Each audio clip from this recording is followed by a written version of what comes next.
नमस्कार, मैं डॉक्टर नितिका सिंह। आज हम जो टॉपिक पढ़ने जा रहे हैं वह है regulation of gene expression in prokaryotes. मतलब प्रोकैरियोटिक जीवों में किस प्रकार से जीनों की अभिव्यक्ति को रेगुलेट किया जाता है वह हम आज समझेंगे। ये जो टॉपिक है बेटा ये एक्चुअल में बहुत ज्यादा कॉम्प्लेक्स माना जाता है, क्योंकि जब तक ये समझ में नहीं आएगा तब तक आप कितना भी पढ़ लें आप इसको क्लियर नहीं कर पाएंगे। जब एक बार समझ में आ जाएगा तो ये टॉपिक आपको बहुत ही आसान लगेगा। यहाँ पे जो मैंने टर्मिनोलॉजी यूज की है वो इंग्लिश में है, लेकिन उनके हिंदी शब्द भी आपको मैं बताऊंगी ताकि आप उसको इजीली समझ पाएं। तो आज हम जो टॉपिक कवर करेंगे इसके अंतर्गत वो है structure of prokaryotic gene and its expression. मतलब प्रोकैरियोटिक जो जीन्स होते हैं उनकी संरचना कैसी होती है तथा किस प्रकार से वे जीन अपने आप को अभिव्यक्त करते हैं।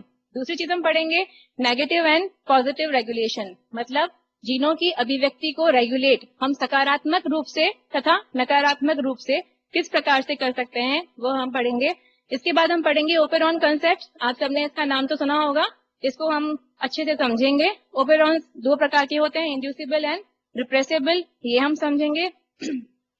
इसके बाद लैक ओपेरॉन के बारे में जानकारी प्राप्त करेंगे, देन ट्रिप्टोफैन ओपेरॉन, इसके बाद में positive regulation of gene expression, और अंत में थोड़ी नई चीजें हैं स्पेशली यूजी के लिए जो है attenuation, anti termination and effect of different sigma factors in gene regulation. इसके बारे में हम जानकारी प्राप्त करेंगे। तो हम स्टार्ट करते हैं। सबसे पहले हम पढ़ेंगे स्ट्रक्चर ऑफ प्रोकैरियोटिक जीन।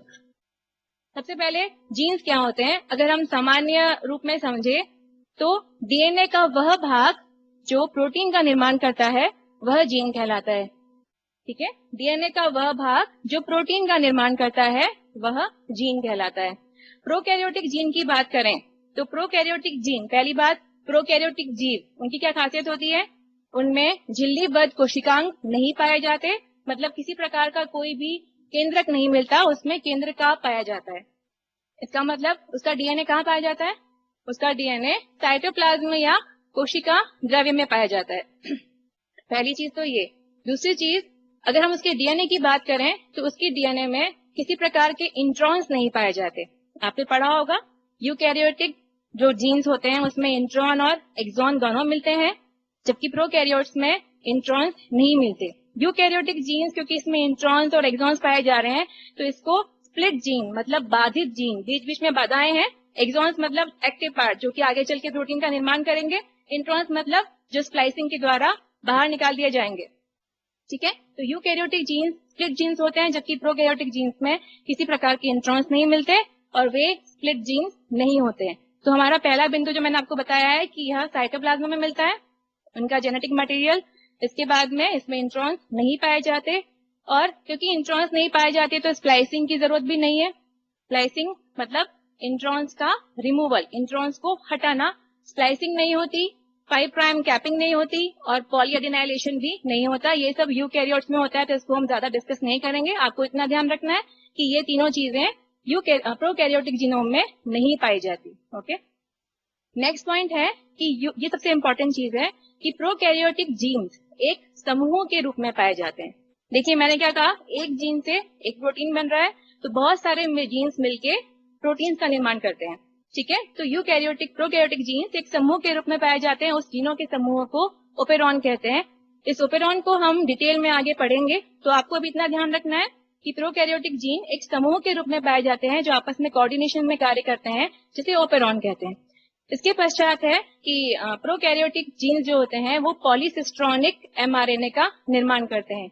ये क्या होता है हम नेक्स्ट पिक्चर में देखेंगे। देखिए सबसे पहली जो पिक्चर है यह बता रही है कि प्रोकैरियोटिक जीन्स किस प्रकार से अभिव्यक्त होते हैं। यह आपको डबल स्टैंडर्ड स्ट्रक्चर दिख रहा है, यह क्या है, डीएनए।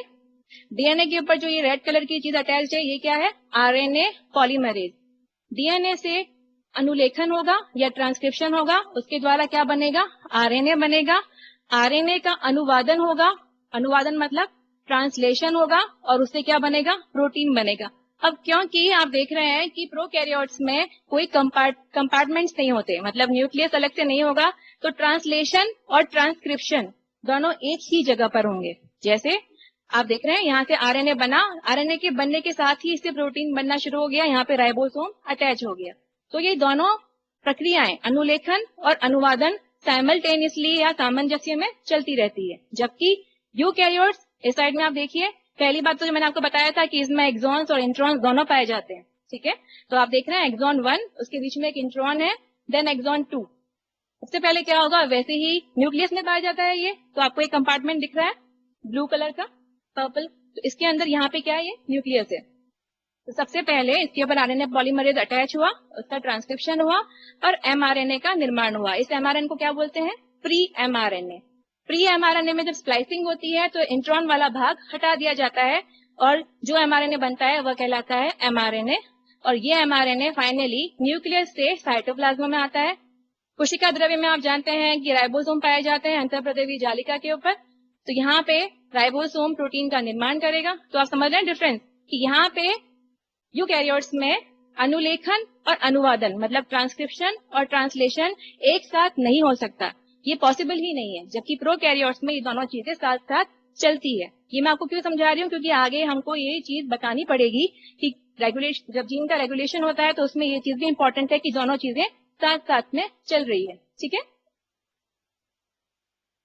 हाँ, मैंने आपको एक चीज बताई थी कि प्रोकैरियोटिक जीन्स जो होते हैं वो पॉलीसिस्ट्रॉनिक होते हैं और जबकि यूकैरियोटिक जीन्स जो होते हैं वो मोनोसिस्ट्रॉनिक होते हैं। आपने ये शब्द समझे तो होंगे, सुने होंगे कहीं पे, लेकिन इनका तात्पर्य क्या है, क्या मतलब है इससे, आप देखिए। सबसे पहले मैं बात करती हूँ प्रोकैरियोट्स की। आप देखेंगे डायग्राम में सबसे पहले एक डीएनए बताया गया है। डीएनए आरएनए का निर्माण करता है ट्रांसक्रिप्शन द्वारा। अब मुझे लगता है कि आप समझ सकते हैं कि अनुलेखन को ट्रांसक्रिप्शन बोलते हैं और अनुवादन को ट्रांसलेशन बोलते हैं, तो इसमें कोई आपको दिक्कत नहीं आएगी। तो ट्रांसक्रिप्शन के द्वारा आरएनए का निर्माण होता है। यह आरएनए आप देखेंगे एक एमआरएनए बन रहा है, सिंगल एमआरएनए। ये सिंगल एमआरएनए आप देख रहे हैं कि मल्टीपल प्रोटीन, दो या दो से अधिक प्रोटीन्स का निर्माण कर रहा है। तो आप देख रहे हैं कि एक जीन ने मल्टीपल जीन्स ने मिलकर एक एमआरएनए बनाया, वो एमआरएनए मल्टीपल प्रोटीन्स का निर्माण कर रहा है, इसलिए इसे क्या कहते हैं, polycistronic. Poly because multiple proteins, एक एमआरएनए दो या दो से अधिक प्रोटीन का निर्माण कर रहा है, that's why it is polycistronic. जबकि यूकैरियोट्स में क्या होता है, एमआरएनए बना, एमआरएनए से सिंगल प्रोटीन ही बन रहा है। देखेंगे आप, एक एमआरएनए से सिंगल प्रोटीन ही बन रहा है, तो ये क्या कहलाता है, मोनोसिस्ट्रॉनिक। तो नेक्स्ट चीज क्या है प्रोकैरियोटिक जीनोम की, कि यह पॉलीसिस्ट्रॉनिक होता है, मतलब बहुत सारे सिस्ट्रॉन्स मिलके एक एमआरएनए बनाते हैं, एक एमआरएनए से बहुत सारे प्रोटीन्स बनते हैं, ठीक है। तो यहाँ जो हमने समझा है यह है कि प्रोकैरियोटिक जीन किस प्रकार के दिखाई देते हैं और वह यूकैरियोटिक जीन से किस प्रकार से अलग है। अगर हम बात करें जीन एक्सप्रेशन की, मतलब जीनों की अभिव्यक्ति, अगर हमको अपने आप को अभिव्यक्त करना है तो हम कैसे अभिव्यक्त करेंगे, या तो हम बोलेंगे या हम लिखेंगे या हम कोई इशारा करेंगे, अपने अंदर की कोई चीज हमें बतानी है तो हम इस प्रकार से अभिव्यक्त करेंगे। जीन अपने आप को कैसे अभिव्यक्त करेंगे, जीनों की अभिव्यक्ति होती है वही दो चीज इंपॉर्टेंट, ट्रांसक्रिप्शन और ट्रांसलेशन। पहले डीएनए से आरएनए बनेगा, देन आरएनए से प्रोटीन बनेगा, तो इस प्रकार से जीन अपने आप को अभिव्यक्त करते हैं। तो इतना समझ में आया आपको कि जीनों की अभिव्यक्ति क्या होती है, सिंपल सी चीज है, ट्रांसक्रिप्शन और ट्रांसलेशन। और प्रोकैरियोट की बात कर रहे हैं तो जो मैंने आपको पहले बताया था कि ये दोनों चीजें साथ में चलती है, ये भी आप ध्यान रखेंगे। अब क्या समस्त जीन एक साथ अपने आप को अभिव्यक्त करेंगे, क्यों, क्योंकि जिस जीन की जरूरत है उसी जीन की अभिव्यक्ति की आवश्यकता होगी। एक सिंपल सा उदाहरण है कि हमारे घर में बहुत सारा राशन रखा हुआ है जिससे शायद हमारा साल भर का काम चल सकता है, लेकिन हम उसको एक साथ नहीं बनाते, हमको जितना खाना चाहिए हमने उतना खाना बनाया। वही चीज है कि एक सजीव के शरीर में, हम यहाँ प्रोकैरियोट की बात कर रहे हैं, तो एक जीवाणु या किसी प्रोकैरियोट के अंदर उसको जीवन से लेके मृत्यु तक जितने भी प्रोटीन्स की जरूरत पड़ेगी उन सब प्रोटीन को बनाने की मशीनरी उसके डीएनए में उपलब्ध है, ठीक है, समझ रहे हैं आप। जितने भी प्रोटीन की उसको जीवन से मृत्यु तक आवश्यकता होगी उन सबको बनाने की मशीनरी उसके डीएनए पे उपलब्ध है, लेकिन वो सारी मशीनरी एक साथ काम नहीं करती। आपको जैसा वातावरण, जैसे फॉर एग्जांपल उसको ज्यादा गर्मी में भेज दिया गया तो वहां पे उसको हीट शॉक प्रोटीन चाहिए जो कि उसको गर्मी में रहने लायक बनाए।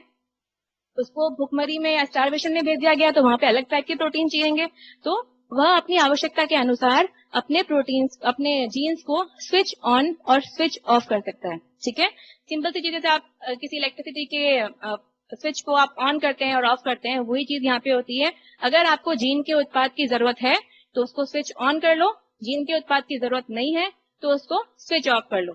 ठीक है, यहाँ तक समझ में आया कि जीनों की अभिव्यक्ति है उसका रेगुलेशन क्यों आवश्यक है। ये मैंने आपको बताया कि हमको आवश्यकता के अनुसार ही प्रोटीन चाहिए या उसके उत्पाद चाहिए। तो यहाँ तक हमने समझा संरचना कैसी होती है, अभिव्यक्ति कैसी होती है, और अभिव्यक्ति को रेगुलेट करने के लिए स्विच ऑन तथा स्विच ऑफ क्यों किया जाता है। ओके, अब यहाँ हम बात करें कि प्रोकैरियोटिक जीन, मैंने आपको बताया था कि प्रोकैरियोटिक जीन एक क्लस्टर के रूप में पाया जाता है। आप देख रहे हैं क्लस्टर मतलब सिस्ट्रॉन 1, सिस्ट्रॉन 2, सिस्ट्रॉन एन। इसका मतलब ये है कि सिस्ट्रॉन का मतलब होता है फंक्शनल यूनिट ऑफ डीएनए। ऐसा डीएनए का वह भाग, सेम जीन को ही सिस्ट्रॉन बोल सकते हैं कि जो अपने आप को अभिव्यक्त करता है, उसको सिस्ट्रॉन बोलते हैं। तो यहाँ पे आप देख रहे हैं तीनों सिस्ट्रॉन ने मिलकर एक एमआरएनए बनाया और इस एमआरएनए आगे ट्रांसलेशन या अनुवादन के द्वारा 3 प्रकार के प्रोटीन्स का निर्माण किया। ठीक है, यहाँ आप देख रहे हैं एक प्रमोटर है और टर्मिनेटर है, इसके लेफ्ट और राइट में बीच के सिस्ट्रॉन्स है प्रमोटर एंड टर्मिनेटर।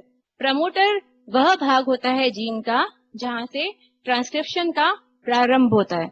ट्रांसक्रिप्शन का प्रारंभ कौन करेगा? RNA polymerase. मतलब यह वह भाग है जहां पे आरएनए पॉलीमरेज आके अटैच होगा या जुड़ेगा। तो आप दिमाग में बस एक चीज लिखिए कि प्रमोटर मतलब जहां पे आरएनए पॉलीमरेज एंजाइम आके जुड़ता है, आगे सारे जीन से। टर्मिनेटर मतलब डीएनए का वह भाग जहां पे उस ट्रांसक्रिप्शन का स्टॉप होगा। अब कहीं ना कहीं तो रुकेगा, पूरा डीएनए एक साथ तो ट्रांसक्राइब नहीं होता, जहां पे जरूरत होगी वहां पे ट्रांसक्राइब होगा, जहां जरूरत नहीं है वहां रुक जाएगा। तो टर्मिनेटर मतलब वह सीक्वेंस जहां पे डीएनए का ट्रांसक्रिप्शन रुक जाता है।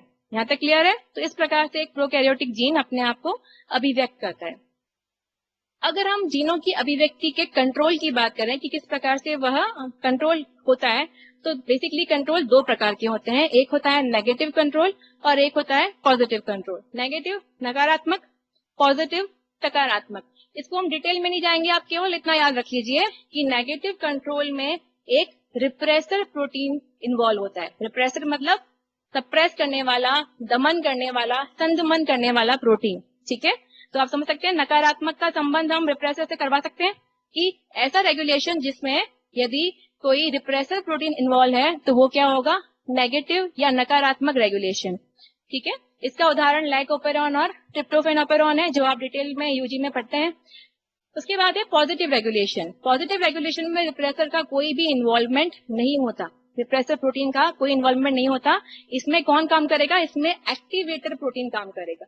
नाम दिख रहा है आपको, सक्रिय कारक प्रोटीन, एक्टिवेटर प्रोटीन। तो कहाँ काम करेगा? यह सकारात्मक या पॉजिटिव कंट्रोल में काम आएगा। याद रखेंगे आप चीज, नकारात्मक मतलब रिप्रेसर प्रोटीन, सकारात्मक मतलब एक्टिवेटर प्रोटीन। सकारात्मक का उदाहरण है कैटाबोलाइट रिप्रेशन ऑफ लाइकोपेरॉन। ये हम डिटेल में पढ़ेंगे। तो हम बेसिकली 3 चीजें पढ़ेंगे ध्यान से, लाइकोपेरॉन, ट्रिप्टोफेनोपेरॉन एंड कैटाबोलाइट रिप्रेशन ऑफ लाइकोपेरॉन। यहाँ पे हम डायग्राम से समझेंगे। देखिए यहाँ पे आपको एक प्रमोटर बताया गया है, प्रमोटर के आगे ये ग्रीन कलर के सब स्ट्रक्चरल जीन्स हैं जो मैंने सिस्ट्रॉन बताया था आपको। ऑपरेटर क्या होता है? ऑपरेटर प्रमोटर का ही एक भाग है, ये अलग से कुछ नहीं होता। प्रमोटर का एक भाग होता है ऑपरेटर, जो कि स्ट्रक्चरल जीन्स और प्रमोटर के मध्य में पाया जाता है। ठीक है, पहले स्ट्रक्चरल जीन्स है ग्रीन कलर के, उसके बाद में एक ऑपरेटर है, उसके बाद प्रमोटर है।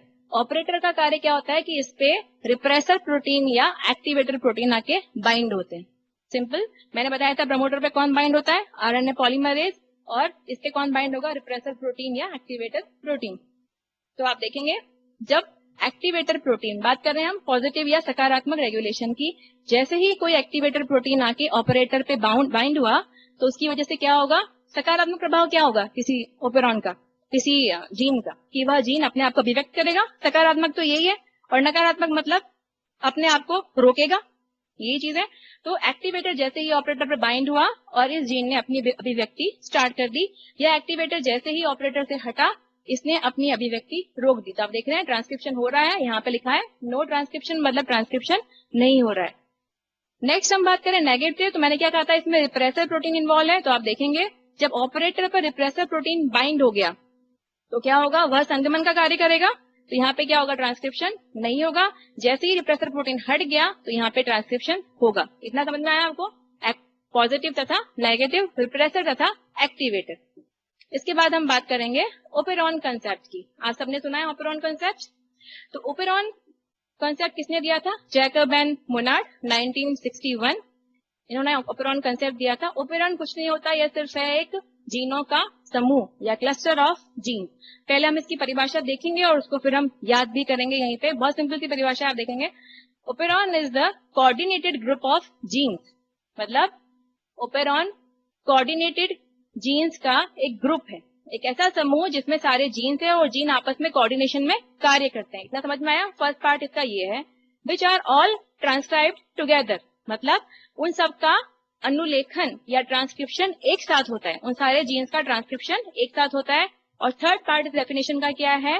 And regulate the metabolic pathway as a unit, एक इकाई के रूप में किसी उपापचयी पाथवे को वो रेगुलेट करते हैं या कंट्रोल करते हैं।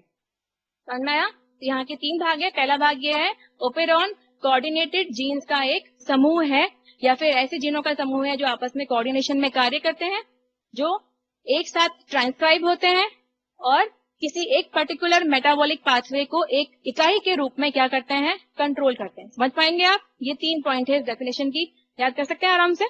तो ये होता है ओपेरॉन। अब ओपेरॉन के भाग क्या है? ओपेरॉन के 4 भाग है, 4 पार्ट्स ओपेरॉन के होते हैं। पहला पार्ट आप देख रहे हैं जो यहाँ पे लाइट ग्रीन कलर का है, इसे हम कहते हैं स्ट्रक्चरल जीन्स या संरचनात्मक जीन्स।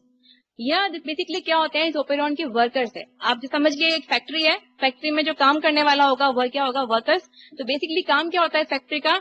अपने आप को अभिव्यक्त करना, प्रोटीन का निर्माण करना। तो जो प्रोटीन का निर्माण कर रहे हैं वो तो ये स्ट्रक्चरल जीन्स ही है। बाकी सब क्या कर रहे हैं? इनको कंट्रोल कर रहे हैं या इनको काम करने में हेल्प कर रहे हैं। मेन काम तो कौन कर रहा है? स्ट्रक्चरल जीन्स ही कर रहे हैं। तो पहला पार्ट क्या हुआ? Structural genes. दूसरा पार्ट आप देख रहे हैं येलो कलर का, दिस इज ऑपरेटर।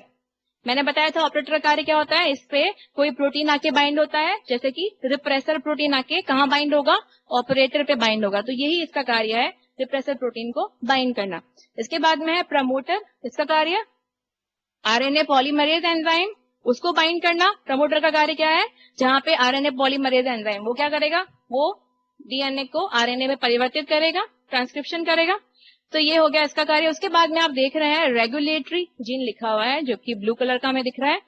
आप देखेंगे ये बिल्कुल प्रमोटर के पास में नहीं है, प्रमोटर से दूर है। तो इसका मतलब ये है कि यह प्रमोटर, ऑपरेटर और स्ट्रक्चर यह तो एक क्रम में पाए जाते हैं, एक सीक्वेंस में पाए जाते हैं, लेकिन regulatory gene away from the sequence, मतलब इससे कहीं दूर पाया जाता है। ये फिक्स पोजीशन नहीं होती है इसकी कि कहीं इतने पर्टिकुलर बेसिस पे मिलेगा, कहीं पर भी ये मिल सकता है, लेकिन इसका कार्य इससे संबंधित है, इसलिए इसको इसके साथ में रखा जाता है, दैट इज रेगुलेटरी जीन। समझ गए आप?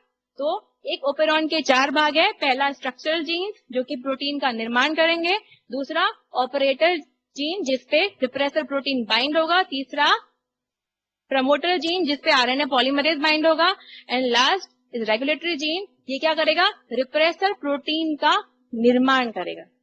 रिप्रेसर प्रोटीन कहीं से तो आएगा, वह कहां से आएगा? रेगुलेटरी जीन होंगे जो रिप्रेसर प्रोटीन का निर्माण करेंगे। समझ में आया? एक ओपेरॉन के 4 भाग।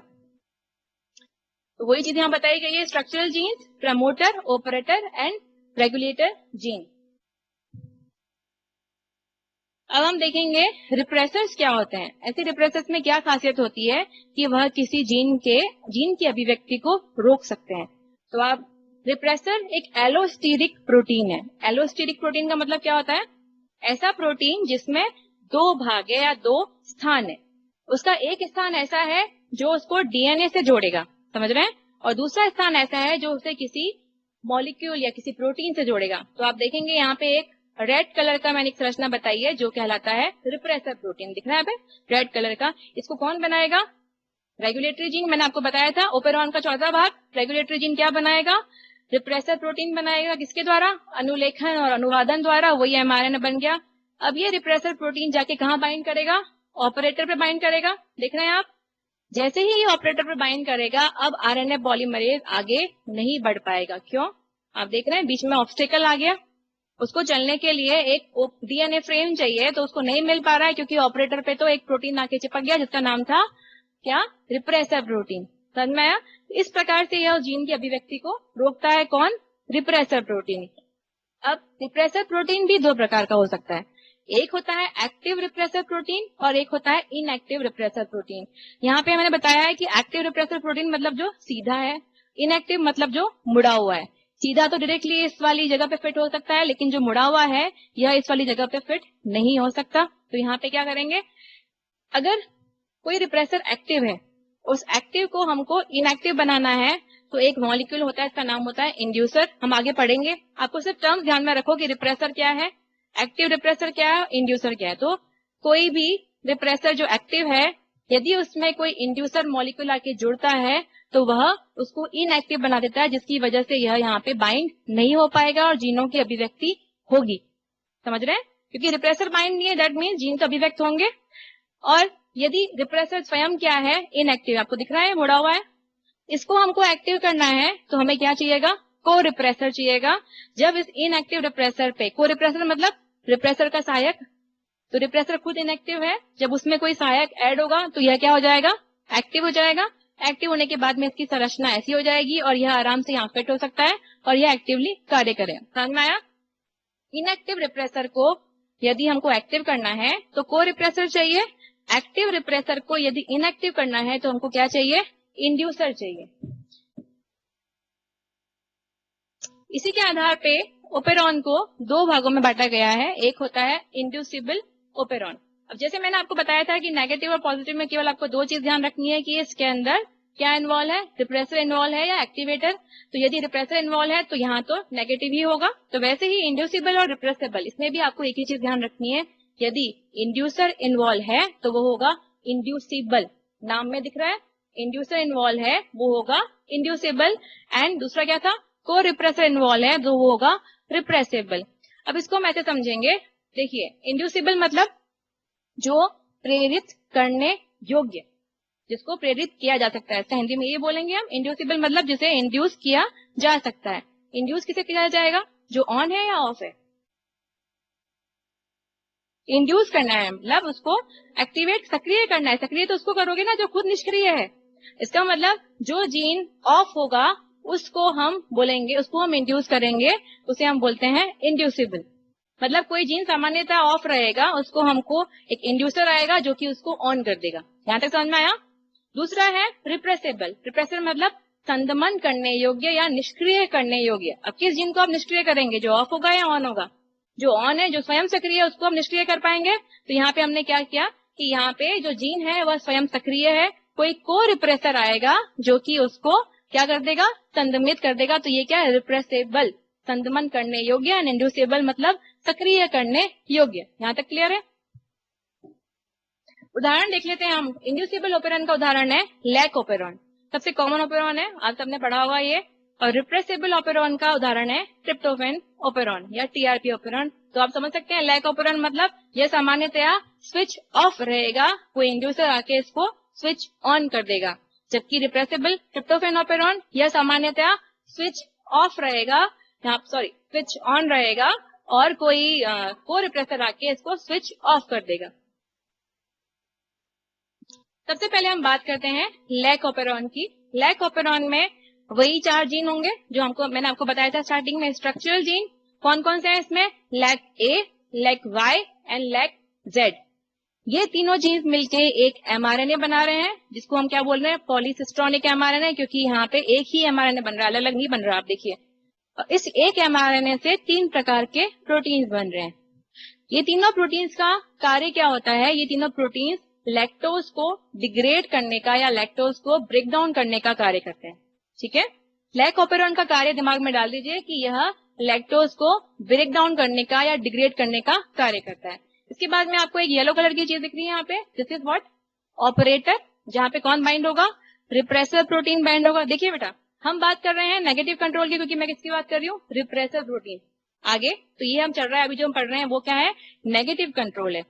तो इसमें ये हो गया ऑपरेटर। अब आपको अब यहाँ पे एक व्हाइट कलर की चीज दिख रही है, ये क्या है, आरएनए पॉलीमरेज, जो कहाँ बाइंड होगा, प्रमोटर पे बाइंड होगा। और यहाँ पे आपको एक ब्लू कलर का जीन दिख रहा है जिसका नाम है लैक आई। ये कहाँ पाया जाता है, यह रेगुलेटरी जीन है जो कि क्या बनाएगा, रिप्रेसर का निर्माण करेगा। समझ में आया? वही 4 चीजें हैं, बस आपको याद क्या रखना है, इन तीनों जीन्स के नाम जो है lac A, lac Y and lac Z. Okay, पहली बात, कंडीशन 1, यदि मीडियम में लैक्टोज प्रेजेंट है, लैक्टोज इज अवेलेबल। हम बात किसकी कर रहे हैं? प्रोकैरियोट्स की। प्रोकैरियोट्स कहाँ, जैसे फॉर एग्जांपल हम बात करते हैं नॉर्मली ई कोलाई की, क्योंकि सारे एक्सपेरिमेंट्स ई कोलाई पर ही होते हैं। तो प्रोकैरियोट्स की बात करेंगे, सबसे पहले क्या उसको हम कहाँ ग्रो करते हैं? पेट्री प्लेट्स में, मीडियम के ऊपर। यदि उस मीडियम में लैक्टोज अवेलेबल है तो लैक्टोज का ही एक आइसोमेरिक फॉर्म होता है जिसका नाम होता है एलोलैक्टोज। अगर लैक्टोज है तो एलोलैक्टोज भी पाया जाएगा। समझ रहे हैं आप? लैक्टोज का ही आइसोमेरिक फॉर्म। एलोलैक्टोज क्या करेगा? एज अ इंड्यूसर काम करेगा। मैंने आपको बताया था इंड्यूसर क्या होता है। इंड्यूसर जाके एक्टिव रिप्रेसर पे बाइंड होगा और उसको इनएक्टिव बना देगा। जैसे ही लैक्टोज मीडियम में मिला, यह लैक्टोज जाके यहाँ बाइंड हो जाएगा, कहाँ पर? रिप्रेसर पे, जो रेड कलर का है, और यह रिप्रेसर क्या हो जाएगा? इनएक्टिव हो जाएगा, जिसकी वजह से यह रिप्रेसर अब यहाँ पे बाइंड नहीं होगा। नहीं होने की वजह से क्या होगा? इस जीन की अभिव्यक्ति होगी या नहीं होगी? इसकी अभिव्यक्ति होगी। और कौन से एंजाइम मिलेंगे? जो कि लैक्टोज को डिग्रेड करते हैं। फाइनली प्रोडक्ट तो वही बन रहे हैं। तो आप देख रहे हैं हम इस लैक ऑपेरॉन को कालिदास से रिलेट कर सकते हैं। कैसे? आपने शायद सुना होगा कि कालिदास पहले महामूर्ख हुआ करते थे, तो एक बार वे उसी टहनी पे बैठे थे जिसको वो काट रहे थे। सिंपल है, वो उसी टहनी पे बैठे थे जिसको वो काट रहे थे। दैट मीन्स लैक्टोज स्वयं उन जीनों की अभिव्यक्ति करा रहा है जो आगे चल के उसी को ही डिग्रेड कर देंगे। है ना रिलेशन? तो लैक्टोज स्वयं उन जीनों की अभिव्यक्ति कर रहा है जो कि उसको डिग्रेड कर देंगे। तो वही चीजें समझेंगे। तो इंड्यूसर कौन है? लैक्टोज। और एलेक्टोज या एलोलैक्टोज दोनों एक ही चीज है। और उसके बाद में यह उन जीनों को बना रहा है जो कि इसको ही डिग्रेड कर देंगे। तो ये तो एग्जाम्पल था कौन सा? Negative control. नेगेटिव में भी कौन सा? इंड्यूसिबल, क्योंकि एक इंड्यूसर इन्वॉल्व है। इसी चीज को हम एक बार एनिमेशन के द्वारा समझेंगे। अब आप देखिए,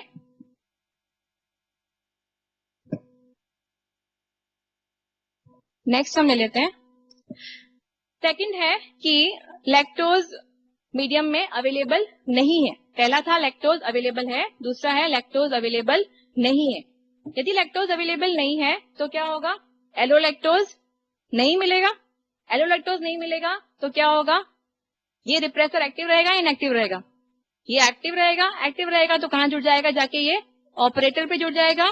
और जैसे ही ऑपरेटर पे जुड़ेगा, आरएनए पॉलीमरेज एंजाइम अपना काम प्रॉपर्ली नहीं कर पाएगा, क्योंकि उसके रास्ते में क्या आ गई? बाधा उत्पन्न हो गई। तो इस जीन की अभिव्यक्ति नहीं होगी। तो सिंपल सी चीज है, अगर मीडियम में लैक्टोज, आपको दोनों चीजें सोचनी है। ठीक है? आपको कंफ्यूजन कहाँ पे होता है इसमें? ट्रिप्टोफैन में कि कौन स्विच ऑन हो रहा है, कौन ऑफ हो रहा है, समझ में सब आता है, लेकिन क्लिक नहीं होता। क्लिक कैसे होगा? सिंपल है, यदि मीडियम में लैक्टोज है तो उसको डिग्रेड करने वाले एंजाइम्स चाहिए। यदि मीडियम में लैक्टोज नहीं है तो डिग्रेड किसको करेंगे? हम क्यों बनाए वो एंजाइम? वही चीज है। तो यदि मीडियम में लैक्टोज थे तो हमने क्या किया? इन जो जीनों को हमने क्या किया था? स्विच ऑन किया था। और यहाँ पे जब मीडियम में लैक्टोज नहीं है तो ये जीन क्या हो गए? स्विच ऑफ हो गए। तो ये समझ में आया आपको? ये है लैक ऑपेरॉन। इसके बाद हम बात करेंगे ट्रिप्टोफैन ऑपेरॉन की। ट्रिप्टोफैन ऑपेरॉन उदाहरण है रिप्रेसेबल ऑपेरॉन। ठीक है? इसकी पहले हम संरचना देखते हैं। यहाँ पे इसमें भी स्ट्रक्चरल जीन्स 5 प्रकार के होते हैं। लैक्टोज में 3 प्रकार के थे, यहाँ पे 5 प्रकार के हैं। कौन कौन से हैं? TRPA, TRPB, TRPC, tryptophan D and tryptophan E. ये 5 कौन से हैं? स्ट्रक्चरल जीन्स या संरचनात्मक जीन्स। इसके बाद में जो येलो कलर का है ये क्या है? ऑपरेटर। यहाँ पे जो बाइंड हो रहा है प्रमोटर। प्रमोटर पे कौन बाइंड हो रहा है? RNA polymerase. और टीआरपी, वहां पे कौन था? लैक आई जीन था जो बना रहा था, रेगुलेटरी जीन था। यहाँ पे कौन है? TRPR। तो बेटा संरचना तो वही है, केवल बस नाम अलग अलग है। तो आपको सिर्फ ये नाम याद करने पड़ेंगे कि इसमें रेगुलेटरी जीन का नाम क्या है और स्ट्रक्चरल जीन्स का नाम क्या है। प्रमोटर और ऑपरेटर दोनों में समान है, कोई अंतर नहीं है। तो यहाँ पे ट्रिप्टोफैन ऑपेरॉन ने एक रिप्रेसर प्रोटीन बनाया, रेगुलेटरी जीन ने एक रिप्रेसर प्रोटीन बनाया। यह रिप्रेसर प्रोटीन सामान्यतः क्या होता है? इनएक्टिव होता है। हाँ, एक चीज और है कि ये ट्रिप्टोफैन ऑपेरॉन की जो स्ट्रक्चरल जीन्स होते हैं, यह कौन से प्रोटीन बनाते हैं? ये 5 प्रकार के प्रोटीन बनाते हैं। और ये जो 5 प्रोटीन्स होते हैं, यह ट्रिप्टोफैन के बायोसिंथेसिस यानी ट्रिप्टोफैन अमीनो एसिड के निर्माण का कार्य करते हैं। अंतर समझ रहे हैं? वहां लैक्टोज को ब्रेक डाउन करने वाले एंजाइम्स बन रहे थे, यहाँ पे ट्रिप्टोफैन का निर्माण करने वाले एंजाइम्स बन रहे हैं। तो आप सिंपल सा पहले इनको छोड़ते हैं अपन ऑपेरॉन को। अब आप सोचिए, यदि मीडियम में ट्रिप्टोफैन अवेलेबल है तो हमको ट्रिप्टोफैन का निर्माण करना पड़ेगा या नहीं करना पड़ेगा? नहीं करना पड़ेगा, मतलब इन जीन्स को स्विच ऑफ करना पड़ेगा। और यदि मीडियम में ट्रिप्टोफैन अवेलेबल नहीं है तो हमको इनका निर्माण करना पड़ेगा, तो इसको हमको स्विच ऑन करना पड़ेगा। इतना क्लियर है? तो इससे क्या आप आराम से समझ पाएंगे कि रिप्रेसर कैसा होगा, क्यों बाइंड करेगा। तो पहली कंडीशन ये है कि जब मीडियम में ट्रिप्टोफैन नहीं पाया जाता, मीडियम में ट्रिप्टोफैन अवेलेबल नहीं है, तो क्या होगा यहाँ पे? तो हमको इस जीन को क्या रखना है? स्विच ऑन रखना है। मीडियम में ट्रिप्टोफैन नहीं है, मतलब बनाना पड़ेगा ट्रिप्टोफैन। तो जो रिप्रेसर बन रहा है, ये रिप्रेसर होता है इनएक्टिव, ये किसी काम का नहीं होता क्योंकि ये यहाँ पे अटैच हो ही नहीं सकता ऑपरेटर पे। इसकी संरचना आप देख रहे हैं, मुड़ी हुई है, तो यहाँ पे ये जुड़ेगा नहीं। तो क्या होगा? आरएनए पॉलीमरेज निर्बाधित रूप से आगे बढ़ता जाएगा और जो प्रोटीन चाहिए ट्रिप्टोफैन के निर्माण में वो सब बनाता जाएगा। तो ये हो गया जीन स्विच ऑन। इसके बाद में कंडीशन 2 है कि यदि मीडियम में ट्रिप्टोफैन उपस्थित है। मीडियम में ट्रिप्टोफैन के उपस्थित होने की वजह से ट्रिप्टोफैन स्वयं किसका कार्य करेगा? को रिप्रेसर का कार्य करेगा। मैंने बताया था आपको, को रिप्रेसर मतलब रिप्रेसर का सहायक। रिप्रेसर स्वयं क्या है? इनएक्टिव है, उसको क्या चाहिए? एक सहायक चाहिए। जैसे ही ये सहायक इसमें अटैच होगा, यह रिप्रेसर क्या हो गया? एक्टिव बन गया, मतलब सक्रिय बन गया। अब ये यहाँ पे जाके अटैच हो जाएगा और जिसकी वजह से क्या होगा? आरएनए पॉलीमरेज आगे नहीं बढ़ पाएगा और जीनों की अभिव्यक्ति नहीं हो पाएगी। तो यहाँ पे अब इसको हम कालिदास से रिलेट क्यों नहीं कर सकते? क्योंकि वहां पे लैक्टोज उनको डिग्रेड कर रहा था, जो कि उसी का जो उन एंजाइम्स का निर्माण कर रहा था जो कि स्वयं उसी को डिग्रेड करते हैं। जबकि यहाँ पे ट्रिप्टोफैन उन एंजाइम के निर्माण को रोक रहा है जो कि स्वयं उसको बनाते हैं। यहाँ पे कोई डिग्रेडेशन नहीं हो रहा, समझ रहे हैं आप? तो हम लैक्टोज ऑपेरॉन को उससे समझ सकते हैं, न कि ट्रिप्टोफैन ऑपेरॉन को। आप कंफ्यूज नहीं होंगे, ये अलग चीज है। यहाँ पे ट्रिप्टोफैन का निर्माण हो रहा है। तो यहाँ समझ में आया? जो हमने दो उदाहरण पढ़े जो बहुत कॉमन है, लैक्टोज ऑपेरॉन और ट्रिप्टोफैन ऑपेरॉन, वो दोनों कौन से हैं? नेगेटिव कंट्रोल है। लैक्टोज था इंड्यूसिबल और ट्रिप्टोफैन था रिप्रेसिबल। ये समझ में आ गया आप लोग को? इसके बाद हम आते हैं पॉजिटिव कंट्रोल पे, या सकारात्मक कंट्रोल किस प्रकार से किया जाता है। सकारात्मक में आपको मैंने एक चीज बताई थी, कौन सा प्रोटीन इन्वॉल्व होता है? Activator protein. यहाँ पे आप रिप्रेसर का कोई भी नाम नहीं देखेंगे, यहाँ पे कोई रिप्रेसर इन्वॉल्व नहीं होगा। इसका एक कॉमन सा एग्जांपल है जिसका नाम है कैटाबोलाइट रिप्रेशन ऑफ लैक ऑपेरॉन। अब एक चीज और इम्पोर्टेंट है जो कि पूछा जाता है कि लैक्टोज ऑपेरॉन नेगेटिव तथा पॉजिटिव दोनों तरीके से कंट्रोल किया जाता है। आप देख रहे हैं, नेगेटिव में आपको बता चुकी हूँ ऑलरेडी, जहाँ पे एक रिप्रेसर प्रोटीन इन्वॉल्व था, और पॉजिटिव आपको अभी बता रही हूँ जहाँ पे एक एक्टिवेटर प्रोटीन इन्वॉल्व होगा। ठीक है? कैटाबोलाइट रिप्रेशन ऑफ लैक ऑपेरॉन, इसको समझने के लिए आपको कुछ बिंदु पहले समझने पड़ेंगे। सिर्फ 3 या 4 पॉइंट्स है, उनको आप ध्यान में रखेंगे तो आप आराम से समझ सकते हैं। सबसे पहले लैक्टोज किसका बना होता है? लैक्टोज मेनली बना होता है ग्लूकोज प्लस गैलेक्टोज, ये आप सब जानते हैं। तो आप जब इस इक्वेशन को देखते हैं कि lactose is made up of glucose and galactose, तो यदि मीडियम में लैक्टोज अधिक है तो ऑफकोर्स ग्लूकोज थोड़ा कम होगा, और ग्लूकोज अधिक है तो लैक्टोज कम होगा। तो इन दोनों की जो सांद्रता है वो एक दूसरे के अनुपात में रहेगी, घटती बढ़ती रहेगी। इतना क्लियर है? तो पहली चीज है यहाँ पे कि लैक्टोज और ग्लूकोज में संबंध किया है। सेकेंड चीज है ग्लूकोज। बेटा ज्यादा इंपॉर्टेंट चीज क्या होती है इस आंकड़ा में, ग्लूकोज या lactose? Important one is glucose, क्योंकि वो सबसे पहले एब्जॉर्बेबल कौन सी होती है? शुगर होती है, जो सबसे पहले एब्जॉर्ब की जाती है। तो glucose is more important then lactose. इसीलिए जो ये हम पढ़ रहे हैं पॉजिटिव रेगुलेशन, ये कितना इंपॉर्टेंट है आप समझेंगे। यदि पहला पॉइंट, यदि मीडियम में ग्लूकोज अवेलेबल है, ग्लूकोज की अधिकता है, तो ऑफकोर्स लैक्टोज थोड़ा कम होगा कंपैरेटिवली। तो ग्लूकोज की अधिकता होगी तो ग्लूकोज क्या काम करता है? ग्लूकोज एक एंजाइम को संदमित कर देता है या निष्क्रिय कर देता है। कौन से एंजाइम को? उसका नाम है एडिनाइलेट साइक्लेज। क्या नाम है एंजाइम का? एडिनाइलेट साइक्लेज। तो आप देखो, इसको याद करने का तरीका ये है कि एक दूसरे से कनेक्शन होगा। पहला नंबर क्या आया? ग्लूकोज। ग्लूकोज क्या किसको मतलब संदमित करता है? एडिनाइलेट साइक्लेज को। एडिनाइलेट साइक्लेज क्या करता है? एटीपी को सीएएमपी में कन्वर्ट करता है। एटीपी को साइक्लिक एएमपी में कन्वर्ट करता है। तो थर्ड पॉइंट क्या हो गया? Cyclic AMP. साइक्लिक एएमपी क्या करता है? साइक्लिक एएमपी एक प्रोटीन पे बाइंड करता है जिसका नाम है कैप। क्या नाम है? CAP cap. कैप का फुल फॉर्म होता है कैटाबोलाइट एक्टिवेटर प्रोटीन। ठीक है, तो ये चीजें याद रहेगी। Number 1 glucose. ग्लूकोज किसको संदर्भित करता है? एडिनाइलेट साइक्लेज, जो क्या कार्य करता है? एटीपी को सीएमपी में कन्वर्ट करना, और सीएमपी क्या कार्य करता है? सीएपी पे जुड़ना। और सीएपी क्या करता है देखेंगे आगे हम। देखिए, मैंने आपको बोला था कि यदि मीडियम में ग्लूकोज ज्यादा है तो एडिनाइलेट साइक्लेज निष्क्रिय हो जाएगा और किसी प्रकार का सीएमपी नहीं बनेगा। Condition 1, when glucose is high in the medium. Glucose high है मतलब लैक्टोज इज लेसर, लैक्टोज कम है, ग्लूकोज हाई है। आप दोनों को रिलेट भी कर पाएंगे इसको आगे, लाइकोपेरॉन को इससे कैसे रिलेशन होता है बताऊंगी आपको। पहले हम बात करते हैं केवल ग्लूकोज की, लैक्टोज की बात नहीं करते। यदि ग्लूकोज हाई है तो एटीपी सीएमपी में नहीं बनेगा, तो कुछ नहीं होगा, ये यहाँ पे स्टॉप हो जाएगा। लेकिन यदि ग्लूकोज लो है मतलब लैक्टोज हाई है। ग्लूकोज लो है तो क्या होगा? एटीपी से सीएमपी का निर्माण होगा। जैसे ही सीएमपी बनेगा या सीएमपी कैप प्रोटीन जो कैटाबोलाइट एक्टिवेटर प्रोटीन था उस पे जाके बाइंड होगा। देख रहे हैं आप, सीएमपी जुड़ गया किससे? कैप से। अब ये सीएमपी और कैप का एक कॉम्प्लेक्स बन गया। ये कॉम्प्लेक्स किसका काम करता है? एक्टिवेटर प्रोटीन का काम करता है। यह एक्टिवेटर प्रोटीन कहाँ बाइंड होगा? प्रमोटर पे बाइंड होगा। यहाँ पे ये प्रमोटर पे बाइंड हो रहा है मतलब ऑपरेटर उसका आगे वाला भाग है, ऑपरेटर से पहले बाइंड हो रहा है, प्रमोटर पे बाइंड होगा। और जैसे ही प्रमोटर पे बाइंड होगा, क्योंकि इसका नाम क्या है? एक्टिवेटर, तो ये जीन को स्विच ऑन करेगा या स्विच ऑफ करेगा? स्विच ऑन करेगा, क्योंकि यह बेसिकली बेटा स्विच ऑफ स्विच ऑन नहीं होगा। इसके अंदर केवल जीनों की अभिव्यक्ति के अंदर एक स्पीड आ जाएगी। वो ट्रांसक्रिप्शन जो हो रहा है ना, वो एक बहुत तेज स्पीड में होगा। ऐसा नहीं होता कि बिल्कुल बंद कर देगा या बिल्कुल स्टार्ट कर देगा, केवल उनकी स्पीड बढ़ जाएगी।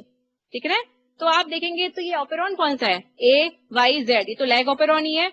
तो ग्लूकोज भी लैग ऑपेरॉन को प्रभावित कैसे कर रहा है? कि ग्लूकोज की अनुपस्थिति में या फिर लैक्टोज की उपस्थिति में लैग ऑपेरॉन के जीन अभिव्यक्त हो रहे हैं। देख रहे हैं आप, आपस में संबंधित है कि यहाँ पे जैसे एक्टिवेटर प्रोटीन प्रमोटर पे बाइंड हुआ, ये जीन आगे एक्सप्रेस होने लगे। इसको हम समझेंगे वापस से कि यदि मीडियम में ग्लूकोज कम है दैट मीन्स सीएमपी बनेगा तो सीएमपी और कैप का कॉम्प्लेक्स भी बनेगा। ये कॉम्प्लेक्स बनेगा तो ये एक्टिवेटर बन गया।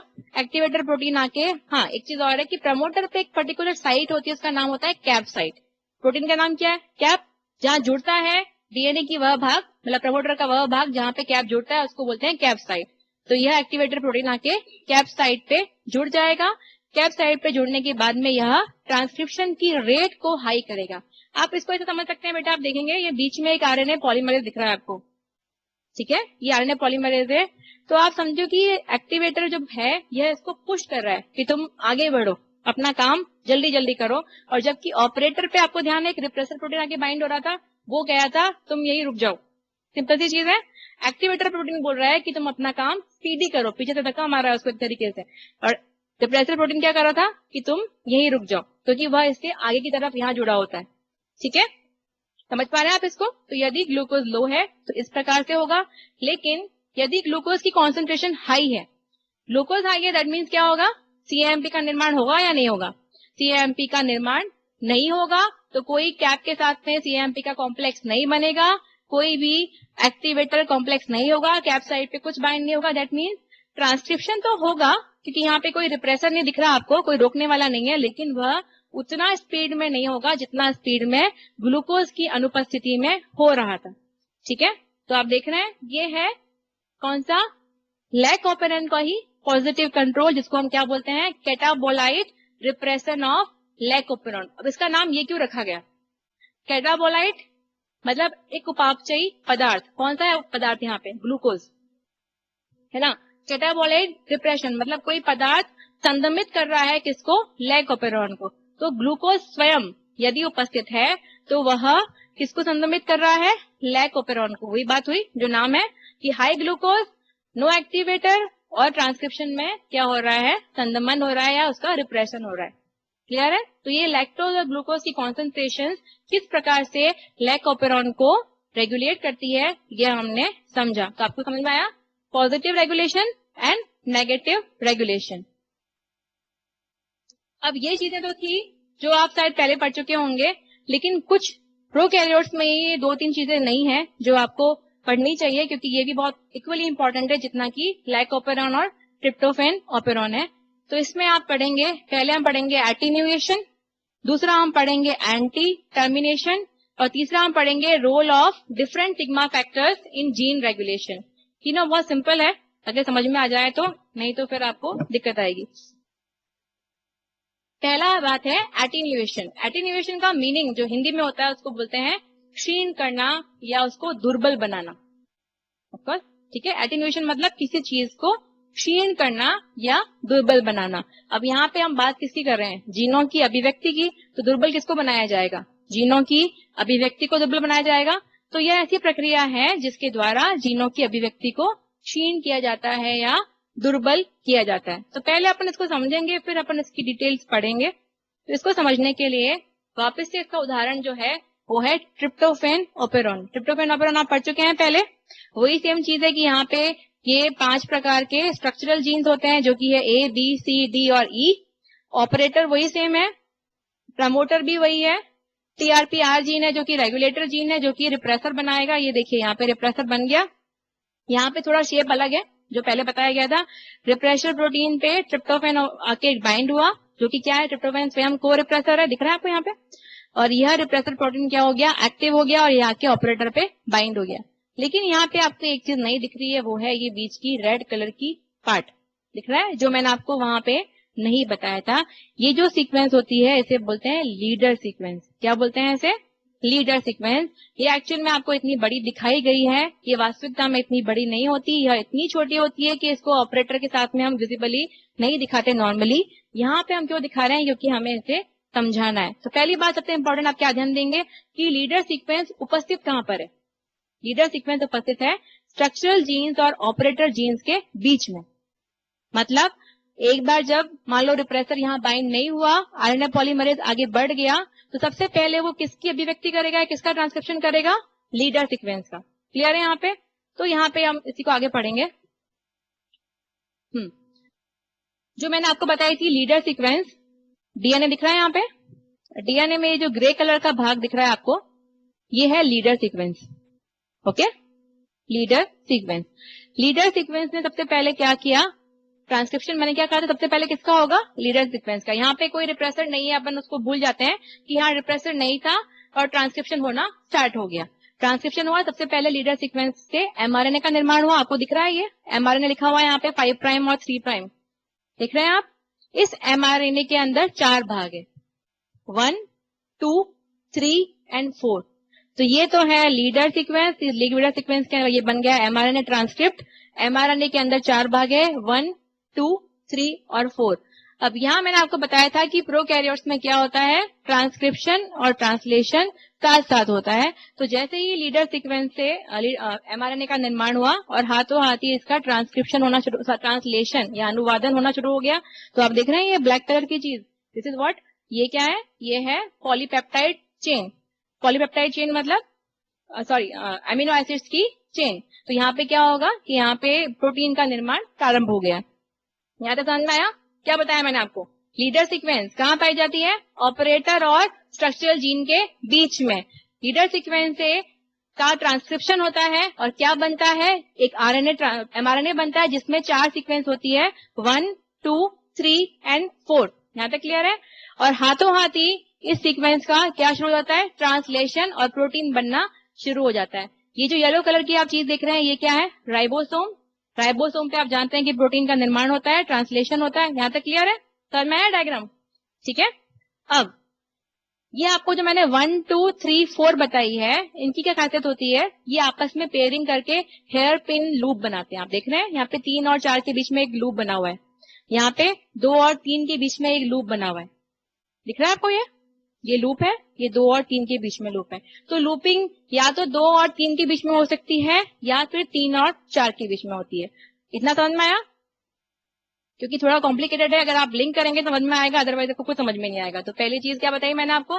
Leader sequence. लीडर सीक्वेंस से बना एमआरएनए। एमआरएनए के 4 भाग, 1, 2, 3, 4, और इसमें 2 और 3 के बीच में पेयरिंग हो सकती है और 3 और 4 के बीच में भी पेयरिंग हो सकती है, और साथ साथ में इनमें प्रोटीन का निर्माण भी चल रहा है। अब जो 3 और 4 के बीच की पेयरिंग है इसको कहते हैं टर्मिनेटर। टर्मिनेटर सीक्वेंस क्यों? आप देख रहे हैं 3 और 4 के बाद में बहुत सारे यू है। यू मतलब यूरासिल। आरएनए में आप जानते हैं कि थायमिन नहीं पाया जाता, यहाँ पे यूरासिल पाया जाता है, तो इसमें मल्टीपल यू है। यू की बॉन्डिंग किसके साथ में होगी डीएनए पर? बेस पेयरिंग एडेनिन के साथ में ए एंड यू। तो बेसिकली यहाँ पे जो यू के नीचे जो डीएनए है वो कौन सा है? ए, और आरएनए वो कौन सा है? यू। ए और यू के बीच की जो बॉन्डिंग होती है वो वीक बॉन्डिंग होती है। वीक बॉन्डिंग क्यों? डबल बॉन्ड रहता है, वीक बॉन्डिंग रहती है। और जैसे ही यहाँ पे क्या हुआ 3 और 4 के बीच में एक लूप बना, तो ये राइबोसोम आगे बढ़ा। राइबोसोम आगे बढ़ के यहाँ पे उसको क्या लगता है? झटका लगता है एक बार कि बीच में एक ब्रेक आ गया। जो उसको एक खाली एमआरएनए चाहिए था वो एमआरएनए आपस में पेयर करके बैठा हुआ है, तो यहाँ पे क्या हुआ? एक लूप बना हुआ है, तो आरएनए यहाँ पे एक जर्क लगता है, उसको एक रुकावट उत्पन्न होती है। अब आप एक सिंपल सा उदाहरण देखिए, एक रस्सी है, रस्सी एक जगह से बहुत कमजोर है बीच में, आप उस रस्सी को एक दूर से झटका मारेंगे और एक बिल्कुल उस कमजोर कड़ी के पास में झटका मारेंगे, कब टूटेगी? जब वह बिल्कुल पास में होगा तो वहां पे आप उसको ब्रेक डाउन करेंगे तो इसलिए टूट जाएगी। सेम वही कंसेप्ट यहाँ पर है कि यदि 3 और 4 में लूपिंग होती है तो ये क्या है? झटका। और कहाँ लगा है? बिल्कुल यू के पास में। जैसे ही यहाँ पे एक झटका लगा और यहाँ पे डीएनए और आरएनए का कनेक्शन टूट गया और ट्रांसक्रिप्शन क्या हुआ? रुक गया। समझ में आया? लेकिन यदि पेयरिंग हुई है 2 और 3 के बीच में तो झटका थोड़ा दूर लगा, तो यहाँ पे कोई ट्रांसक्रिप्शन नहीं रुकेगा, क्योंकि 3 और 4 वाली पेयरिंग ही ट्रांसक्रिप्शन को रोकेगी। समझ में आया अंदर? यदि नजदीक है तो रुकेगा, यदि दूर है तो नहीं रुकेगा। यहाँ तक क्लियर है? अब कौन कौन सी कंडीशन कैसे कैसे होती है? सबसे पहली कंडीशन है वही, ट्रिप्टोफैन ऑपरेशन है तो उसको रेगुलेट कौन करेगा? ट्रिप्टोफैन स्वयं। पहली बात, यदि मीडियम में ट्रिप्टोफैन अवेलेबल है, तो मुझे बताइए मीडियम में ट्रिप्टोफैन है तो हमको इस ओपेरॉन को ट्रिप्टोफैन बनाना चाहिए या नहीं बनाना चाहिए? नहीं। तो इतना समझ लो कि कुल मिला के तो आरएनए का ट्रांसक्रिप्शन तो रुकने ही वाला है। पहले से क्लियर है? अब कैसे रुकेगा वो आप समझिए कि सबसे पहले एमआरएनए बनना शुरू हुआ। एमआरएनए ने क्या बनाया? ये सीक्वेंस 1 बनाई। सीक्वेंस 1 एक एमआरएनए है, इसके ऊपर आप जानते हैं ट्रिपलेट कोडोन्स होते हैं जो कि आगे प्रोटीन का निर्माण करते हैं। तो यहाँ पे ट्रिप्टोफैन को बनाने वाले कोडोन मिल गए। कहाँ पे? सीक्वेंस 1 पर। सीक्वेंस 1 है, यहाँ पे ट्रिप्टोफैन को बनाने वाले कोडोन्स हैं जो आगे चल के, आप इतना समझ में आ रहा है कि अनुवादन में क्या होता है? एक राइबोसोम होता है, टीआरएनए किसको लेके आता है? ट्रिप्टोफैन एमिनो एसिड्स को लेके आता है, वो चेन्स बना बना के आगे एक प्रोटीन का निर्माण करते रहते हैं, वही चीज है। तो यदि मीडियम में ट्रिप्टोफैन अवेलेबल है तो क्या होगा? यहाँ पे ट्रिप्टोफैन आ जाएगा, कौन लेके आएगा? टीआरएनए, ट्रांसफर आरएनए जाके ट्रिप्टोफैन को लेके आ जाएगा, और ये राइबोसोम लूप एक सीक्वेंस 1 से सीक्वेंस 2 पे शिफ्ट हो जाएगा। देख रहे हैं आप डायग्राम में? देखिए 1 और 2 दोनों को कवर कर लिया इसने, राइबोसोम ने। क्यों? क्योंकि यहाँ पे उसको ट्रिप्टोफैन मिल गया, सप्लाई मिल गई तो आगे बढ़ गई ट्रेन। लेकिन सप्लाई नहीं मिलेगी तो वहीं रुक जाएगी। जैसे ही सप्लाई मिली और ये आगे बढ़ गया तो क्या हुआ? लूप 2 लूप 3 के साथ में, सीक्वेंस 2 3 के साथ में पेयरिंग करने के लिए अवेलेबल नहीं है। क्यों नहीं है? क्योंकि इसको तो राइबोसोम ने कवर कर लिया है। दिख रहे हैं आप? राइबोसोम के बीच में सीक्वेंस 2 छिप गई है इसके नीचे, तो अब ये 2 इस 3 के साथ तो पेयरिंग नहीं कर पाएगी। नहीं कर पाएगी तो पेयरिंग किसके बीच में होगी? 3 और 4 के बीच में। जैसे इनके बीच में पेयरिंग होगी क्या हो गया? टर्मिनेशन। मैंने क्या कहा था? Termination of transcription. तो यहाँ पे ब्रेकडाउन हो जाएगा और आगे जीनों की अभिव्यक्ति नहीं होगी। तो सिंपल सी वही चीज हो रही है यहाँ पे, तरीका बस अलग है। वहां पे क्या था? ट्रिप्टोफैन स्वयं को रिप्रेसर था, यहाँ पे ट्रिप्टोफैन क्या कर रहा है? अपने स्वयं के ट्रांसलेशन के द्वारा इसको रोक रहा है। जैसे यहाँ पे ट्रिप्टोफैन है तो ये जीन अभिव्यक्त नहीं होगा। कंडीशन 2, यदि ट्रिप्टोफैन नहीं है या उसकी कॉन्सेंट्रेशन कम है तो क्या होगा? आप खुद सोचिए। यहाँ पे सीक्वेंस, इस लीडर सीक्वेंस ने एमआरएनए बनाया, सबसे पहले सीक्वेंस 1 बनाई उसने। 1 पे उसको चाहिए ट्रिप्टोफैन, लेकिन मीडियम पे ट्रिप्टोफैन है ही नहीं, तो यहाँ पे क्या करेगा? राइबोसोम यही अटक जाएगा। क्यों अटक जाएगा? ट्रिप्टोफैन तो है ही नहीं, उसको सप्लाई नहीं मिल रही है, तो आगे क्यों बढ़ेगा वो? तो यहीं पे वो अटक गया। उसकी वजह से क्या हुआ? लूप 2 यह फ्री हो गया, क्योंकि इसको राइबोसोम ने कवर नहीं किया। यहाँ पे क्या हुआ? राइबोसोम आगे बढ़ गया, देखिए, और यहाँ पे राइबोसोम आगे नहीं बढ़ा, ये एक पर ही अटक गया। रीजन क्या था? ट्रिप्टोफैन नहीं था। उसकी वजह से पेयरिंग किसमें होगी? 2 और 3 में। उसकी वजह से ये टर्मिनेशन लूप नहीं है, यहाँ पे जीनों की अभिव्यक्ति नहीं रुकेगी और इस डीएनए से आरएनए का बनना कंटिन्यू चलता रहेगा। समझ में आ रही है बात? क्लियर है? थोड़ा सा कॉम्प्लिकेटेड है, लेकिन तुम समझोगे अगर कि कौन सा डीएनए है, कौन सा आरएनए है और कौन सा प्रोटीन है, तो आप आराम से समझ पाएंगे। केवल 4-5 बिंदु है इसके अंदर कि ट्रिप्टोफैन है तो वहां पे राइबोसोम अटक जाएगा। बस मेन इंपॉर्टेंट आप ये ध्यान में रखो कि लूप कौन सा है। 3-4 लूप मतलब टर्मिनेशन वाला लूप, 2 और 3 वाला लूप मतलब टर्मिनेशन एंटी टर्मिनेशन वाला लूप। ये लूप किस में बन रहे हैं? एमआरएनए में बन रहे हैं, ये डीएनए में या प्रोटीन में नहीं बन रहे। ठीक है? इस पूरी प्रक्रिया को क्या बोलते हैं? एटीन्यूएशन या क्षीणन या मंदन। तो बेसिकली मेरा नेक्स्ट आपका क्वेश्चन हो सकता है कि जब ऑलरेडी हम ट्रिप्टोफैन ऑपेरॉन के द्वारा इसको रोक रहे थे, पढ़ा था हमने, ट्रिप्टोफैन स्वयं एक रिप्रेसर का काम कर रहा था, तो इसकी जरूरत क्या है? क्यों इसकी जरूरत है?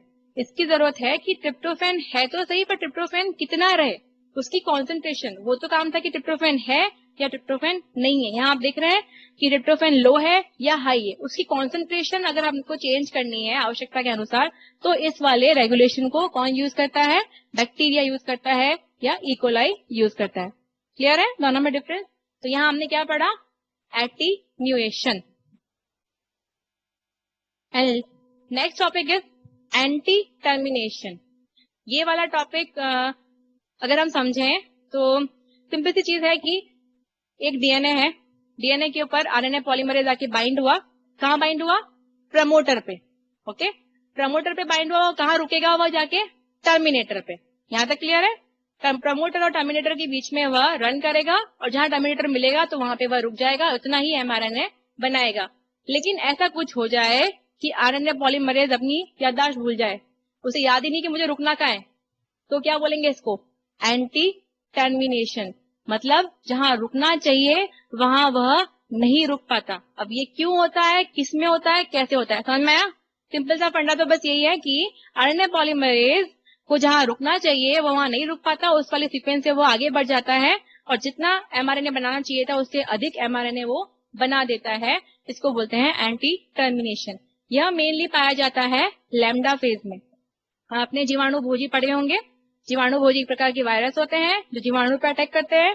2 प्रकार के होते हैं, लयकारी और लयनकारी, lysogenic and lytic. Lambda phage एक प्रकार का लाइसोजेनिक या लयनकारी जीवाणु भोजी है, जो बेसिकली क्या करता है, इसका डीएनए जब ये अंदर प्रवेश करता है तो अपना डीएनए वायरस के डीएनए के साथ, जीवाणु के डीएनए के साथ में अटैच कर लेता है और उसके साथ में ये मल्टीप्लाई करके पीढ़ी दर पीढ़ी अपने आप को मल्टीप्लाई करता रहता है।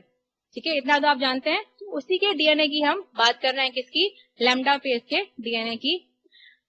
लैम्डा फेज जीनोम के बारे में लास्ट ई लेक्चर में दिलीप जी सर ने बहुत डिटेल में और बहुत अच्छी प्रकार से आपको समझा चुके हैं कि क्या क्या होता है। मैं सिर्फ संक्षिप्त में बताऊंगी आपको कि लैम्डा फेज का जीनोम के 3 भाग होते हैं। एक भाग, मध्य का भाग, उसको बोलते हैं इमीडिएट अर्ली जीन्स। ऐसे जीन्स जो कि सबसे पहले अपने आप को अभिव्यक्त करेंगे। उस मध्य भाग के बीच में आपको दिख रहा है ये N and cro, these are immediate early genes. इसके जो साइड में आपको ये जीन्स दिख रहे हैं, they are delayed early genes, जो कि कुछ समय के बाद में अभिव्यक्त करेंगे। और सबसे लास्ट में कोने पे होते हैं लेट जीन्स। ये आप जानते हैं जीवाणु भोजी के 3 प्रकार के जीन्स। अब इसमें हम एक्सप्रेशन पे नहीं जाएंगे, हम केवल इसके रेगुलेशन पे जाएंगे क्योंकि हमारा टॉपिक वही है। तो आप देखिए, जब एक जीवाणु भोजी एक बैक्टीरिया में प्रवेश करता है तो उसका कौन सा भाग बैक्टीरिया में जाता है? सिर्फ और सिर्फ उसका डीएनए या उसका जो भी जेनेटिक मटेरियल है वो। यहाँ पे कोई प्रोटीन गया? नहीं गया। और जब जीवाणु भोजी को अपने जीनों की अभिव्यक्ति करनी है या ट्रांसक्रिप्शन करना है, सबसे पहले उसको क्या चाहिएगा? ट्रांसक्रिप्शन करने की प्रारंभ या शुरुआत कौन करता है? RNA polymerase. उसका अपना तो कोई आरएनए पॉलीमरेज है नहीं, तो यहाँ पे क्या होता है? सबसे पहले जीवाणु का आरएनए पॉलीमरेज लैम्डा फेज के किनको? जीन्स को अभिव्यक्त करता है। और सारे जीन्स को नहीं करेगा, सिर्फ कौन से जीन्स को करेगा? Immediate early genes. सबसे पहले अभिव्यक्त होने वाले जीन्स कौन से थे? Immediate early. तो यहाँ पे क्या हुआ? यहाँ पे आपको 3 जीन्स बताए, देखिए 3 रेड कलर के एरो लगा रखे। ये है जीन एन, ये है जीन क्रो और यहाँ पे एक 6S आरएनए बन रहा है। केवल ये 3 जीन्स हैं जो कि क्या कहलाते हैं? Immediate early genes. हम केवल इसी की बात करेंगे, हम डिलेड अर्ली और लेट में नहीं जाएंगे। यहाँ तक क्लियर है? सबसे पहले यहाँ पे ध्यान दीजिए आप, ये जो दिख रहा है PL, ये क्या है? N जीन का प्रमोटर है। और यहाँ पे लिखा है TL, ये क्या है? N जीन का टर्मिनेटर है। दिख रहा है आपको, PL एंड TL। इसके बीच में जब ट्रांसक्रिप्शन होगा तो N प्रोटीन का निर्माण होगा। यहाँ पे आप देख रहे हैं, बीच वाले को छोड़ दीजिए, यहाँ पे है क्रो, ये है PR जो कि क्रो प्रोटीन का प्रमोटर है, और ये TR1 ये है क्रो प्रोटीन का terminator. L for left and R for right. जो लेफ्ट साइड में है वो L है, जो राइट साइड में है वो R है। इतना समझ में आया? 6S RNA तो अलग है, इसे हम अभी छोड़ देते हैं। तो आपने देखा सबसे पहले कौन सा प्रोटीन बना जीवाणु में? N प्रोटीन तथा क्रो प्रोटीन, उसके अलावा एक 6S RNA बना। ये तीन चीजें बनी स्टार्टिंग में, सबसे पहले जब जीवाणु अंदर प्रवेश किया तो ये तीन चीजें बनी। इतना क्लियर है? यहाँ पे आप जो देख रहे हैं प्रोटीन N, ये है सबसे इंपॉर्टेंट हमारे लिए। कौन सा? प्रोटीन N जो होता है, it is a anti terminator protein. ये ऐसा प्रोटीन है जो कि आरएनए पॉलीमरेज की याददाश्त को बुला देगा। कैसे? हम देखते हैं। देखिए, ये एक डीएनए है, ये डीएनए का प्रमोटर है यहाँ पे, और यहाँ पे ये प्रमोटर है, और यहाँ पे इसका टर्मिनेटर है। सामान्य रूप से ये प्रमोटर पे जुड़ता है, ये रेड कलर का दिख रहा है, ये क्या है? RNA polymerase. ये आगे बढ़ेगा और टर्मिनेटर पे आके रुक जाएगा। तो ये जो बनेगा आरएनए, इतना बनना चाहिए, इतना ही बनेगा। लेकिन यदि इस, दिख रहा है रेड कलर का, इस आरएनए पॉलीमरेज पर कभी कोई एंटी टर्मिनेटर प्रोटीन आके जुड़ जाए तो वह अपनी याददाश्त भूल जाता है। मतलब उसको जहां रुकना है वो रुक नहीं पाता, और कहाँ निकल गया वो? देख रहे हैं आप? जैसे ही इस पे ये ग्रीन कलर का ये क्या है? एंटी टर्मिनेटर प्रोटीन जैसे ही जुड़ा और यह आगे बढ़ गया, और जितना आरएनए, मतलब इतना सा आरएनए बनना चाहिए था, कितना बन गया? इतना सारा आरएनए बन गया। ठीक है? तो इस प्रकार समझे आप कि एंटी टर्मिनेशन क्या होता है। मतलब किसी प्रकार के रेगुलेटरी प्रोटीन का आरएनए पॉलीमरेज पे जुड़ जाना, जिसकी वजह से वह टर्मिनेशन नहीं कर पाता, टर्मिनेटर सीक्वेंस में नहीं रुकता और आगे तक ट्रांसक्रिप्शन करता रहता है। इतना समझ में आया आपको? ठीक है? तो कौन सा प्रोटीन है? Protein N। जीवाणु भेद में केवल दो प्रोटीन होते हैं जो होते हैं एंटी टर्मिनेटर प्रोटीन। पहला है N प्रोटीन और दूसरा है Q प्रोटीन। बस आपको इतना याद रखना है, N एंड Q याद रहेगा। N मैंने बता दिया है, Q होता है डिलेड अर्ली, तो वो भी इसी प्रकार का कार्य करता है। अब ऐसा क्यों होता है इसमें? मैं हमेशा बोलती हूँ कोई चीज होती है तो उसके पीछे कुछ कारण है। क्यों हो रहा है, ऐसा क्यों कर रहे हैं, क्यों उसको रुकने की जरूरत पड़ रही है, मतलब उसको बिना रुके चलने की जरूरत पड़ रही है? रीजन है इसके जीनों का अरेंजमेंट। मैंने क्या कहा था? मध्य में है इमीडिएट अर्ली, उसके बाद में है डिलेड अर्ली, उसके बाद में है लेट जीन्स। तो जब इमीडिएट अर्ली अपना काम कर लेगा, उसके बाद में यदि उसको आगे जाना पड़ेगा, मतलब डिलेड अर्ली पे, तो उसको ट्रांसक्रिप्शन के टर्मिनेशन को रोकना पड़ेगा। आप देख रहे हैं यहाँ पे TL है, यदि वो TL को भूलेगा तभी तो वो आगे बढ़ पाएगा। समझ रहे हैं? नहीं तो फिर क्या होगा? केवल इन्हीं जीन का ट्रांसक्रिप्शन होता रहेगा। तो यहाँ पर यह है कि जीवाणु भोजी के अंदर एक अवस्था से दूसरी अवस्था में जाने के लिए कई बार एंटी टर्मिनेशन की आवश्यकता होती है। जैसे यहाँ पे TL को भूल गया तो ये यहाँ पे T तक पहुंच गया। आप देखिए यहाँ पे TR को भूल गया और ये आगे तक आ गया। टर्मिनेशन को भूल जाना, समझ में आया? तो एंटी टर्मिनेशन मतलब ऐसे प्रोटीन का जुड़ जाना जिसकी वजह से आरएनए पॉलीमरेज टर्मिनेटर पे नहीं रुक पाता। तो ये हमने दोनों चीजें समझी है, एटीन्यूएशन एंड एंटी टर्मिनेशन। ये भी किसमें इन्वॉल्व है? प्रोकैरियोट्स में इन्वॉल्व है। तो ये भी आप इंक्लूड करेंगे किसमें? Prokaryotic regulation of gene expression के अंदर। And last topic is sigma factors. Sigma factors क्या होते हैं? आप लोगों ने ट्रांसक्रिप्शन पढ़ा होगा या अनुलेखन पढ़ा होगा, तो उसमें जब आपने आरएनए पॉलीमरेज पढ़ा था तो ये आरएनए पॉलीमरेज सामान्यतया कोर एंजाइम के रूप में पाया जाता है, मतलब वह निष्क्रिय होता है। जब उसमें सिग्मा फैक्टर जुड़ता है तो वह सक्रिय होके होलो एंजाइम कहलाता है। देखिए आप यहाँ पे, ये है कोर एंजाइम। मैं किसकी बात कर रही हूँ? ई कोलाई के आरएनए पॉलीमरेज। मैं अगेन आपको रिपीट कर रही हूँ कि हम प्रोकैरियोट्स की बात कर रहे हैं, यूकैरियोट्स में ऐसा कुछ नहीं होता, वहां सब कुछ अलग होता है। तो यहाँ पे prokaryotic RNA polymerase E coli का इस प्रकार से है कि कोर एंजाइम है जो कि 2 अल्फा 1 बीटा डैश यूनिट से मिलकर बना होता है। इसमें सिग्मा फैक्टर जुड़ता है और क्या बनता है? Holo enzyme. ये होलो एंजाइम जाके कहाँ जुड़ता है? प्रमोटर पे। मैंने क्या बोला था? कहाँ जुड़ेगा आरएनए पॉलीमरेज? प्रमोटर पे। अब आपको मैं एक सिंपल सी चीज बताऊं कि ये ऐसा है कि एक दृष्टिहीन व्यक्ति है। कौन? Core enzyme. कोर एंजाइम दृष्टिहीन व्यक्ति है, उसको नहीं पता कि प्रमोटर कहाँ है। प्रमोटर किसको पता है?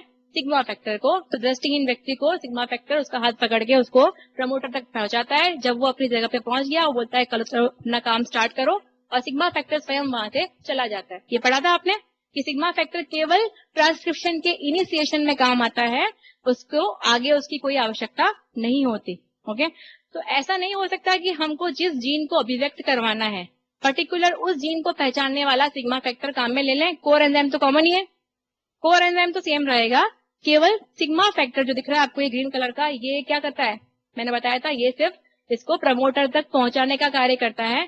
तो अगर इसको हम यूज में ले लें अलग अलग, तो हम अलग अलग प्रकार के जीन को रेगुलेट कर पाएंगे। तो यही चीज यहाँ पे काम में ली गई है। सिग्मा 70 बेटा ये आप लोगों के लिए इंपॉर्टेंट है। ई कोलाई का मोस्ट कॉमन सिग्मा फैक्टर होता है सिग्मा 70, सिग्मा 70। यह सामान्यतया अधिकांशतया जीनों को अभिव्यक्त करता है। उसी प्रकार से अलग अलग प्रकार के सिग्मा फैक्टर्स यहाँ पे दे रखे हैं। सिग्मा 19 या सिग्मा 19 यह उन जीनों को अभिव्यक्त करता है जो कि आयरन ट्रांसपोर्ट या लोहे आयरन फेरस के ट्रांसपोर्टेशन में काम आता है। देन सिग्मा 28 यह फ्लैजिलार सिंथेसिस में काम आता है। सिग्मा 32 यह हीट शॉक प्रोटीन है। मैंने आपको बताया था एक बार कि यदि जीवाणु को बहुत अधिक गर्मी वाली प्लेस पे रख दिया जाए तो वहां पे हीट शॉक प्रोटीन्स बनेंगे। तो basically sigma 32 factor core enzyme पे अटैच करेगा और वह उन जीनों तक उसको ले जाएगा जो कि क्या बनाते हैं, हीट शॉक प्रोटीन्स बनाते हैं।